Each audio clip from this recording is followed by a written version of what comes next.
Hey, eternally minded mamas. It must be nap time apparently. That means video time. So I'm Janelle, and I wanted to share with you something that I was thinking about the other day. And we just had lunch, which was great. And we were able to nourish our bodies. And one thing that God talks about is His Word being food for us. And so this is going to be a Manna Minute with you girls. And what I'd like to do is get on here once in a while and just share what God's doing, or, share some verses that are encouraging. And I just pray that they bless you too. And so this is not meant to take up your personal time or be used as your personal time, though I pray it encourages your heart, but I still encourage you, please dig into the Word when you can.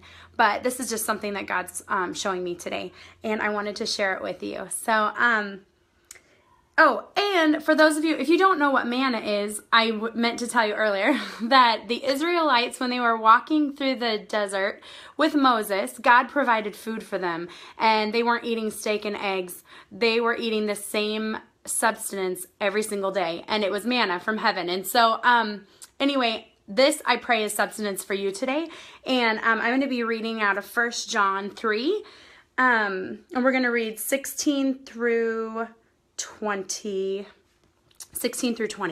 and it says, "By this we know love, that He laid down His life for us, and we ought to lay down our lives for the brothers.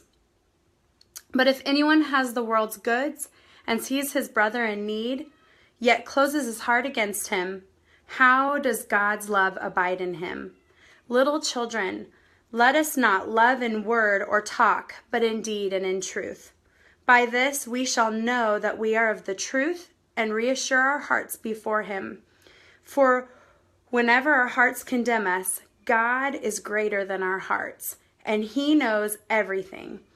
And I just love that. I was so encouraged in how I'm loving my kids today. Well, I haven't been encouraged by how I've been loving them. I've actually been having a very difficult Monday. But when I read this, I was encouraged that I can show good love to them by my deeds. And in the way that I'm serving them, and in the way that I'm communicating with them and talking with them. And so anyway, I just wanted to share that with you. And I love how John started out with, how we truly know love is by what Christ did for us on the cross. You know, our culture today thinks that true love is like, if you buy me a bigger diamond, or, if you scratch my back, then I'll scratch yours. That's love. God did something sacrificially for us, that He didn't ask for anything in return.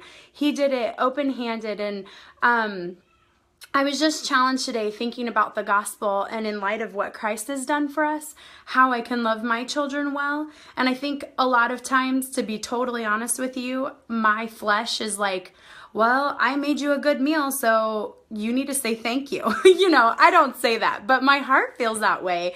Or I'm thinking in my mind like, well, I, did that for you, so now you should be good for me, And I'm so thankful that we serve a loving Father who doesn't do that to us. And so, today I was just really encouraged to love my family well. And I just pray that you would be blessed by these verses that I just read.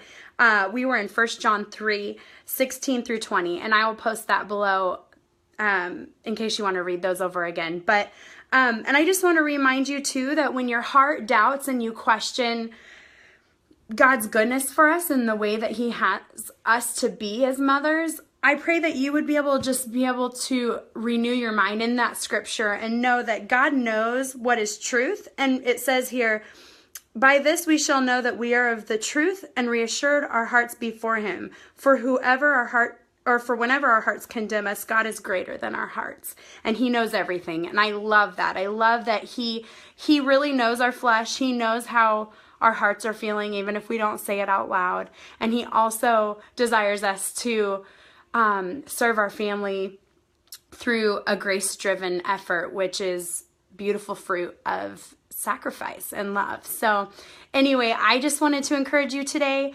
I have to go finish diagramming sentences with my son, and we still have a paper to write. So anyway, I hope you guys are blessed today, and I'm so thankful that you're joining us here. I pray you're blessed. Have a good day.